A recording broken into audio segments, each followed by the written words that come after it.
Tamil News. டிபிசியின் தலைப்புச் செய்திகள். கருப்பு ஜூலையின் 41வது ஆண்டு நினைவு கூறப்படுகிறது. தமிழ் முஸ்லிம் மக்களிடத்தில் நீதியமைச்சர் விஜயதாச ராஜபக்ச பகிரங்கமாக மன்னிப்பு கோரினார். தன்னை படுகொலை செய்வதற்கு ராஜாங்க அமைச்சர் ஒருவர் சதி செய்ததாக பாராளுமன்ற உறுப்பினர் சாணக்கியன் ராசமாணிக்கம் தெரிவித்துள்ளார். மாகாண சபை தேர்தல் தொடர்பில் நீதிமன்ற தீர்ப்பு மிக விரைவில் கிடைக்கும் என பொது நிர்வாக உள்நாட்டு அலுவல்கள் மாகாண சபைகள் ராஜாங்க அமைச்சர் தெரிவித்துள்ளார். ஐக்கிய மக்கள் சக்தியின் தலைமையிலான ஐக்கிய மக்கள் முன்னணி என்ற அமைப்பு எதிர்வரும் ஆகஸ்ட் மாதம் 8ஆம் தேதி அறிமுகம் செய்யப்பட உள்ளது. இந்த வருடம் பாராளுமன்ற தேர்தல் நடைபெறாது என்றும் பாராளுமன்றம் இந்த ஆண்டு கலைக்கப்பட மாட்டாது என்றும் அமைச்சர் பந்துல குணவர்தன தெரிவித்துள்ளார். கருப்பு ஜூலை சம்பவத்திற்காக விருது வழங்க வேண்டியது அவசியம் என்று கனடா தொடர்ந்தும் வேண்டுகோள் விடுக்கும் என்று கனடிய பிரதமர் ஜஸ்டின் ட்ரூடோ தெரிவித்துள்ளார். வணக்கம், நீங்கள் இணைந்திருப்பது டிபிசியின் காலை நேர பிரதான செய்திகளுடன். இனி விரிவான செய்திகளை பார்ப்போம். கருப்பு ஜூலையின் 41வது ஆண்டு நினைவு கூறப்படுகிறது. ஐக்கிய தேசிய கட்சி அரசினால் செய்யப்பட்ட இனப்படுகொலையே கருப்பு ஜூலை ஆகும்.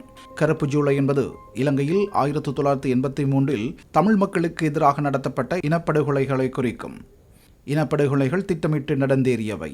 1983ஆம் ஆண்டு ஜூலை மாதம் 23ஆம் திகதி தமிழீழ விடுதலை புலிகளினால் யாழ்ப்பாணத்தில் திருநெல்வேலியில் இலங்கை இராணுவத்தினர் மீது நடத்தப்பட்ட தாக்குதலில் 13 இராணுவத்தினர் கொல்லப்பட்டனர். அதனை பழி தீர்க்கும் நோக்கில் ஆளும் ஐக்கிய தேசிய கட்சியைச் சேர்ந்த அமைச்சர் ஸ்ரீல் மேத்யூ மற்றும் கட்சி உறுப்பினர்களால் திட்டமிடப்பட்டு சிங்கள குண்டர்களை ஏவிவிட்டு தமிழர்களுக்கு எதிராக இனப்படுகொலையும் வன்முறைகளும் நடத்தப்பட்டன. 1983ஆம் ஆண்டு ஜூலை மாதம் 24ஆம் திகதி இரவு தலைநகர் கொழும்பில் தமிழர்களுக்கு எதிராக கலவரம் தொடங்கியது. பின்னர் நாட்டின் பிற பகுதிகளுக்கும் அது பரவியது. 7 நாட்களில் முக்கியமாக தமிழர்களை தாக்கினர், உயிருடன் எரித்தனர், இனப்படுகொலைகளை புரிந்தார்கள், உடைமைகள் கொள்ளையடிக்கப்பட்டன. இதில் இறப்பு எண்ணிக்கை 400 முதல் 3000 வரை இருக்கும் என மதிப்பிடப்பட்டுள்ளது. 1,50,000க்கும் மேற்பட்டோர் வீடற்றவர்களாகினர். ஏறத்தாழ 8,000 வீடுகளும் 5,000 வணிக நிறுவனங்களும் அழிக்கப்பட்டன. இந்த கலவரத்தின் போது ஏற்பட்ட மொத்த பொருட்செலவு $300 மில்லியன் என மதிப்பிடப்பட்டுள்ளது. பன்னாட்டு நீதித்துறை வல்லுநர்கள் ஆணையம் என்ற அரசு சார்பற்ற அமைப்பு 1983ஆம் ஆண்டு டிசம்பரில் வெளியிட்ட அறிக்கையில் இப்படுகொலைகளை ஒரு இனப்படுகொலை என்று விவரித்திருந்தது. இதன்போது வெலிக்கடை சிறையில் 2 வெவ்வேறு நாட்களில் தமிழ் சிறை கைதிகள் படுகொலை செய்யப்பட்டனர். இரண்டும் கொழும்பில் அதி உயர் பாதுகாப்பு சிறைச்சாலையான வெலிக்கடையில் இடம்பெற்றன. முதலாவது படுகொலை 1983ஆம் ஆண்டு ஜூலை மாதம் 25ஆம் திகதி இடம்பெற்றது. அதில் 35 தமிழ் கைதிகள் சக சிங்கள கைதிகளால் கத்தி மற்றும் வாள்களினாலும் பொல்களினாலும் குத்தியும் வெட்டியும் கொலை செய்யப்பட்டார்கள். இரண்டாவது படுகொலை 2 நாட்களின் பின்னர், அதாவது ஜூலை மாதம் 28ஆம் திகதி இடம்பெற்றது. இதில் 18 பேர் வெட்டி கொல்லப்பட்டார்கள். குண்டுமணி, ஜெகன், தங்கத்துறை உட்பட்ட மொத்தமாக 53 தமிழ் அரசியல் கைதிகளும் கொல்லப்பட்டார்கள். இப்படுகொலைகளின் விளைவாக இலங்கை தமிழர்கள் பலர் அடுத்தடுத்த ஆண்டுகளில் வெவ்வேறு நாடுகளுக்கு தப்பிச் சென்றனர். மேலும் ஏராளமான தமிழ் இளைஞர்கள் போராளி குழுக்களில் சேர்ந்தார்கள். கருப்பு ஜூலை என்பது பொதுவாக தமிழ் போராளிகளுக்கும் இலங்கை அரசாங்கத்திற்கும் இடையிலான இலங்கை உள்நாட்டு போரின் தொடக்கமாக கருதப்படுகிறது. ஜூலை மாதம் உலகெங்கிலும் உள்ள புலம்பெயர் தமிழர்களின் நினைவு மாதமாக கருப்பு ஜூலை நினைவு கூறப்படுகிறது.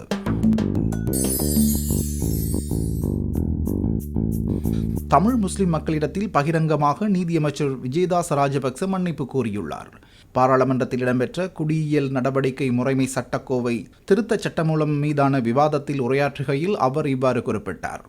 கோவிட் பெருந்தொற்று தாக்கத்தின் போது உயிரிழந்த முஸ்லிம் சமூகத்தினரது ஜனாசாக்கள் பலவந்தமான முறையில் தகனம் செய்யப்பட்டன.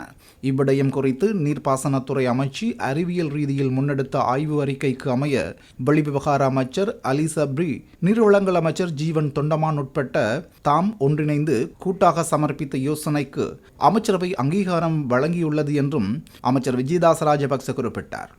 முஸ்லிம் சமூகத்தின் ஜனாசாக்கள் பலவந்தமான முறையில் தகனம் செய்யப்பட்டமைப்புக்கு மன்னிப்பு கோரும் வகையில் அமைச்சரவை பத்திரம் சமர்ப்பிக்கப்பட்டது. ஆகவே முஸ்லிம் சமூகத்திடம் மன்னிப்பு கோருகின்றோம், அத்துடன் கவலையடைகின்றோம் என்றும் அவர் கூறினார். 1983ஆம் ஆண்டு ஜூலை மாதம் 23ஆம் திகதி இலங்கைக்கு கரும் புள்ளியாக காணப்படுகிறது.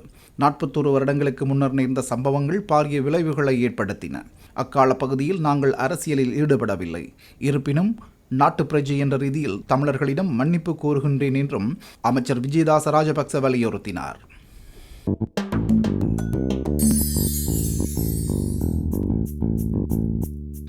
தன்னை படுகொலை செய்வதற்கு ராஜாங்க அமைச்சர் ஒருவர் சதி செய்ததாக இணையதள செய்தி சேவையொன்று வெளிநாட்டு புலனாய்வு அமைப்பை மேற்கோள் காட்டி செய்தி வெளியிட்டுள்ளது குறித்து பாதுகாப்பு தரப்பினர் உரிய நடவடிக்கைகளை முன்னெடுக்க வேண்டும்.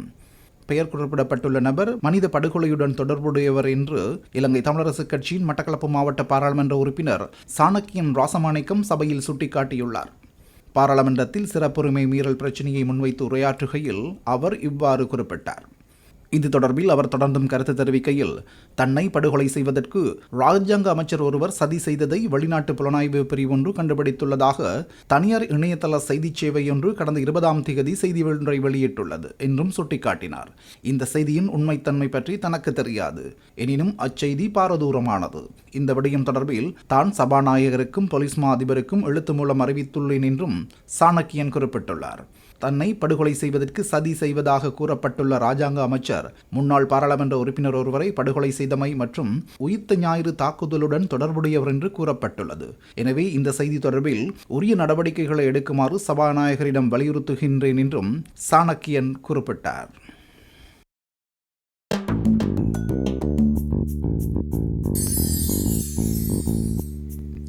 மாகாண சபை தேர்தல் தொடர்பில் நீதிமன்ற தீர்ப்பு மிக விரைவில் கிடைக்கும். நீதிமன்ற தீர்ப்பின் பிரகாரம் செயற்பட நாங்கள் தயாராக இருக்கின்றோம் என்று பொது நிர்வாக உள்நாட்டு அலுவல்கள் மாகாண சபைகள் ராஜாங்க அமைச்சர் ஜானக வக்கும்புர தெரிவித்துள்ளார். பாராளுமன்றத்தில் செவ்வாய்க்கிழமை அதுருளிய ரத்னதேரர் எழுப்பிய கேள்விக்கு பதிலளிக்கும் போதே அவர் இவ்வாறு தெரிவித்தார். மாகாண சபை தேர்தல் தொடர்பில் 4 வழக்குகள் விசாரணையில் இருக்கின்றன. சுமந்திரன் எம்பி சபையில் முன்வைத்துள்ள பிரேரணைக்கு அமைய விகிதாசார, அதாவது பழைய முறையில் தேர்தல் நடத்த தாங்களும் ஆதரவளிப்போம். எனினும் மாகாண சபை தேர்தல் தொடர்பில் நீதிமன்ற தீர்ப்பு மிக விரைவில் கிடைக்கும். நீதிமன்ற தீர்ப்பின் பிரகாரம் நாங்கள் செயல்பட தயாராக இருக்கின்றோம் என்று ராஜாங்க அமைச்சர் ஜானக வக்கும்புர குறிப்பிட்டுள்ளார்.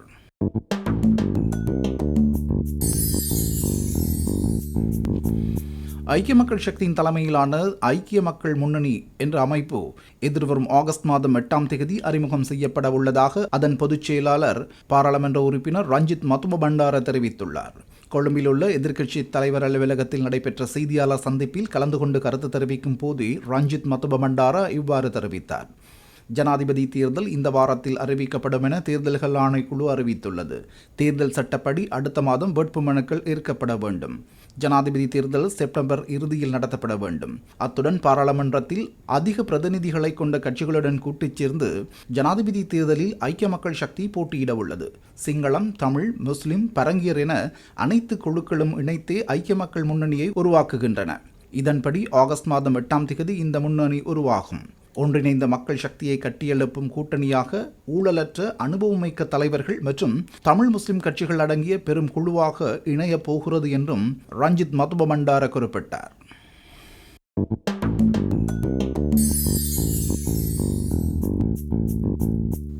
2024ஆம் ஆண்டு அக்டோபர் மாதம் 17ஆம் தேதிக்கு முன்னர் புதிய ஜனாதிபதியை தெரிவு செய்வதற்காக ஜனாதிபதி தேர்தல் செப்டம்பர் மாதம் நடத்தப்படும்.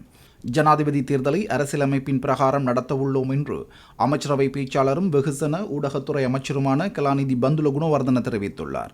ஜனாதிபதி தேர்தலுக்கு தேவையான 10 மில்லியன் ரூபாய் வரவு செலவு திட்ட ஆவணத்திலேயே ஒதுக்கப்பட்டுள்ளது. 2 தேர்தல்களை நடத்துவதற்கு அரசாங்கத்திடம் தற்போது பணம் இல்லை. இந்த வருடம் பாராளுமன்ற தேர்தல் நடைபெறாது.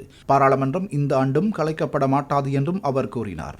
அத்துடன் பாராளுமன்ற தேர்தலை இலக்காக கொண்டு எந்த அபிவிருத்தி திட்டங்களும் முன்னெடுக்கப்படுவதில்லை. முன்னர் நடைமுறைப்படுத்தப்பட்ட அபிவிருத்தி திட்டங்கள் தற்போது நடைமுறைப்படுத்தப்பட்டு வருவதாகவும் அமைச்சர் பந்துல குணவர்தன குறிப்பிட்டார்.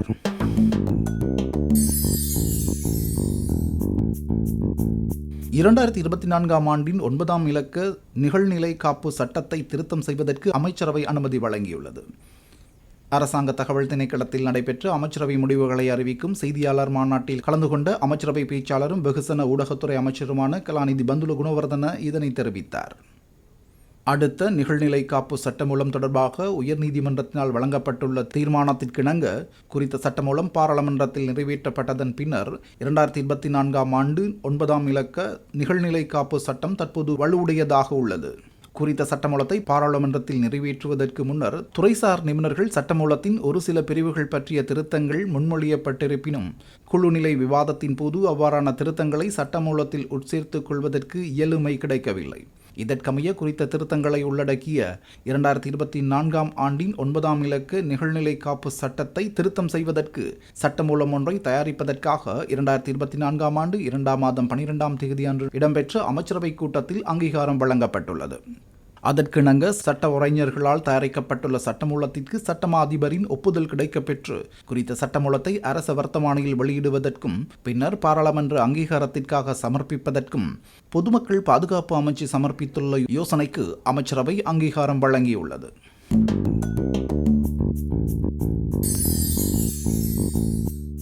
கருப்பு ஜூலை சம்பவத்திற்காக விருது வழங்க வேண்டியது அவசியம் என்று கனடா தொடர்ந்தும் வேண்டுகோள் விடுக்கும் என்று கனேடிய பிரதமர் ஜஸ்டின் ட்ரூடோ தெரிவித்துள்ளார்.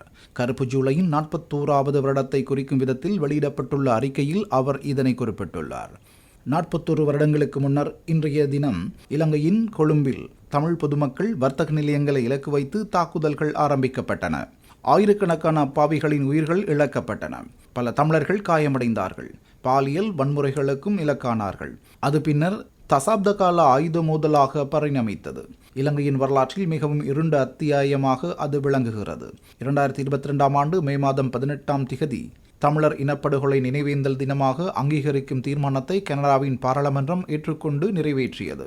அந்த அர்த்தமற்ற வன்முறைகளால் பாதிக்கப்பட்டவர்கள் மற்றும் தப்பி பிழைத்தவர்களை நினைவு கூறுவதில் கனடாவின் தமிழர்கள் மற்றும் உலகம் முழுவதிலும் உள்ள தமிழ் சமூகத்துடன் ஐக்கியத்தை உள்ளதை வெளிப்படுத்துவதற்காக கனடாவின் அர்ப்பணிப்பை இது வெளிப்படுத்துகிறது. மனித உரிமைகளின் உறுதியான பாதுகாவலன் என்ற அடிப்படையில் இலங்கையில் பாதிக்கப்படக்கூடிய சமூகத்திற்கு எதிராக மனித உரிமை மீறல் மற்றும் துஷ்பிரயோகங்கள் குறித்து பொறுப்பு கூற வேண்டும் என்றும் கனடா தொடர்ந்தும் வேண்டுகோள் விடுக்கும். கருப்பு ஜூலையின் பின்னர் 1800 தமிழர்கள் கனடாவிற்கு வருவதற்கும் தங்களது குடும்பங்களையும் மீண்டும் கட்டியெழுப்புவதற்கு தேவையான விசேட நடவடிக்கைகளை கனடா எடுத்தது. உலகில் அதிகளவு புலம்பெயர்ந்த தமிழர்கள் தற்போது கனடாவிலேயே வாழ்கின்றார்கள். ஒவ்வொரு நாளும் அவர்கள் எங்கள் சமூகத்திற்கு வழங்குகின்ற பங்களிப்பை நாங்கள் கொண்டாடுகின்றோம். நாங்கள் எப்போதும் அவர்களை பாதுகாப்போம் என்றும் ஜஸ்டின் ட்ரூடோ குறிப்பிட்டுள்ளார். கருப்பு ஜூலையின் துயரத்தை சந்தித்த அன்புக்குரியவர்களை இழந்த அனைவருக்கும் தங்களின் ஆழ்ந்த அனுதாபங்களை தெரிவிப்பதில் தான் கனடாவின் பிரஜையுடன் இணைந்து கொள்கின்றேன் என்றும் கனேடிய பிரதமர் ஜஸ்டின் ட்ரூடோ குறிப்பிட்டுள்ளார். இந்த செய்தியுடன் நிறைவடைகிறது இன்றைய டிபிசியின் காலை நேர பிரதான செய்திகள். மீண்டும் மாலை நேர பிரதான செய்திகளுடன் சந்திப்போம்.